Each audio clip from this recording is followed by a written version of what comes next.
Dan Quinn, before today and their intra-squad scrimmage, was asked a few questions about Terry, and here they are. This is the first one. 2.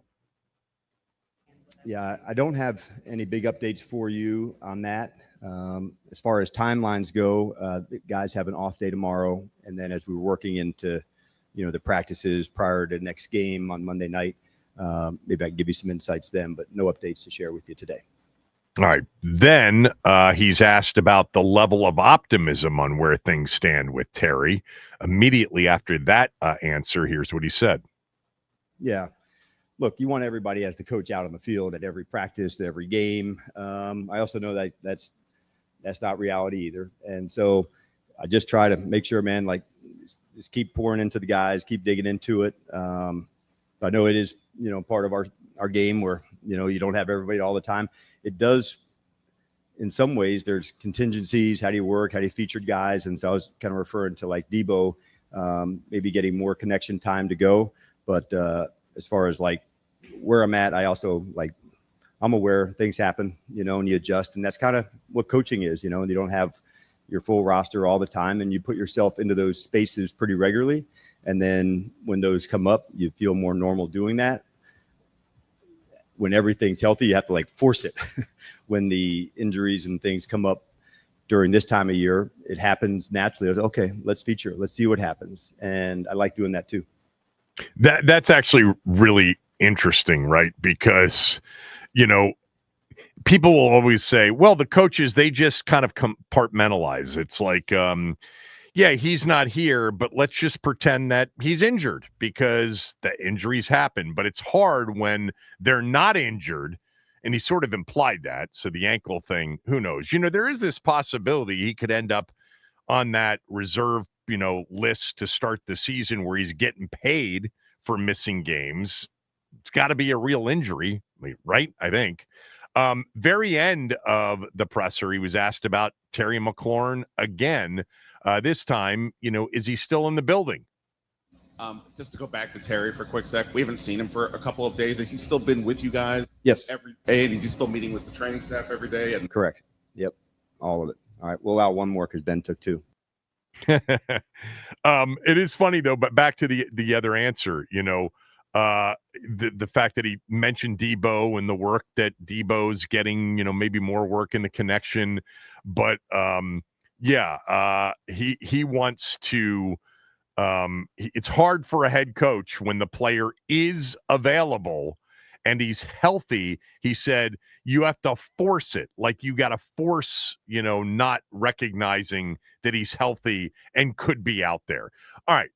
There were 2 questions that Quinn was asked about where the receiver situation is right now. The first question is specific to what has he learned about the receivers in camp without Terry and without Noah Brown. Here's what he said. How much have you learned about the other receivers too, good and bad, because Terry and Noah haven't been out?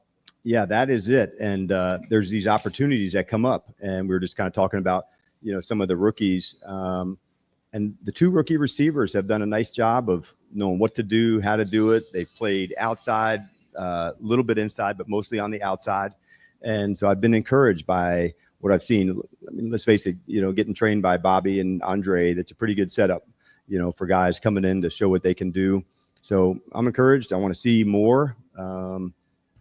How we would feature people in different ways, like that's part of coaching. I think the best can figure out ways to do that, but I'm excited. I want to see more.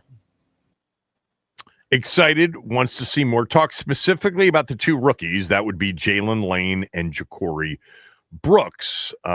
Brooks had 5 catches in the preseason game for whatever it's worth. And then there was a follow-up to it. And if the question's there, you can play it. But he was essentially asked, how do you feel about the receiving group heading into the season? We're asking a lot about the number 2 receiver. Who would it be and all that. How do you feel about this group overall at this point and going into the season? Yeah, Jaylen's been one that I've been impressed with in the slot. He's been somebody that I've seen in that role, and I've seen Deebo in that side. You've seen Deebo move outside some, so I like what I'm seeing from those 2. obviously, like knowing Terry, like they're making progress to come back, but having those guys get more, John, there is a good unintended consequence of that. So I'm excited to see more of that, quite honestly. As far as a 2 in that way, how we feature Deebo inside, Terry and Noah more outside. Do we move guys around? Yeah. But I'm excited to see, Deebo some outside, Jaylen some outside. I've seen them more in the slot, and they're doing a nice job. But, that it's a fun part to go through to say, and what else? And so you don't want to overload somebody, but you do want to find out.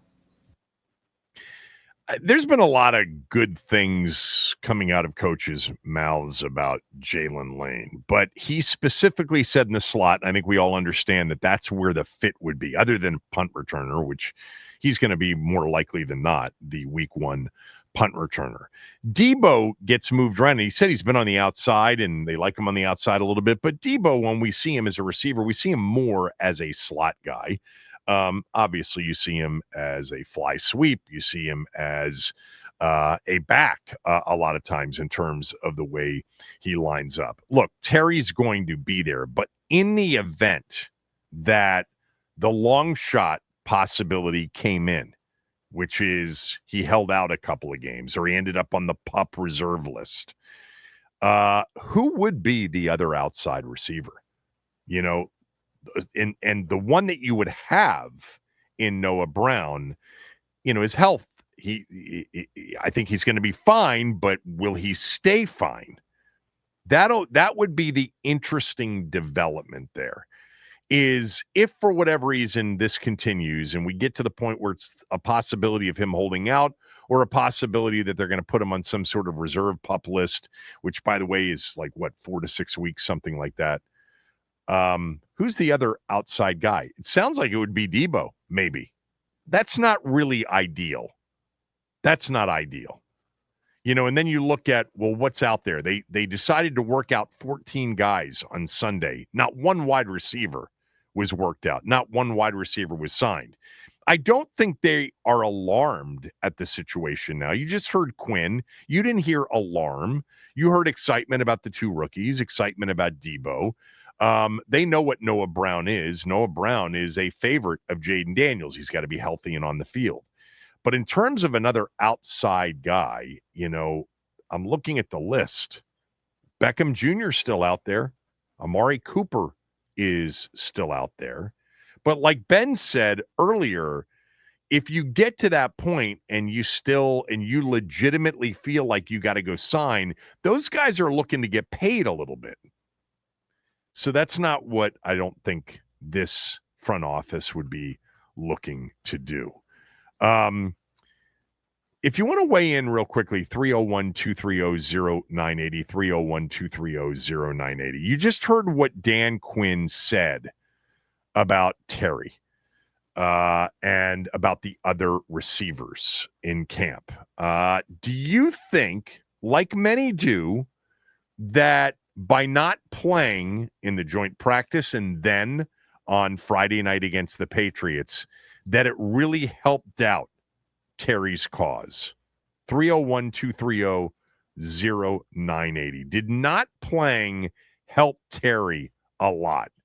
I personally don't think it gave him much leverage. I don't. I can't imagine that they were alarmed by what they saw and then decided not to bring in one wide receiver for a workout when they had 14 guys in on Sunday. I think that's a bit of a tell. You just heard what he said. Do you think Terry gained something by not playing last week in Foxborough, both the joint practice and in the preseason game, or that he gained nothing? I think personally he didn't gain much at all, not in terms of financial leverage. I don't know how, honestly, you can gain that much without a slew of injuries before an actual regular season game. Quinn talked about, how they're going to be used and how they'll scheme it up without him. I'm sure they have a plan with Deebo, with Jaylen Lane, with Noah Brown, with maybe Luke McCaffrey. They're going to have a plan. I can't see this team completely inept without Terry McLaurin. Do I think they're a better team or as good a team without him? No, I don't. But I don't see him falling apart.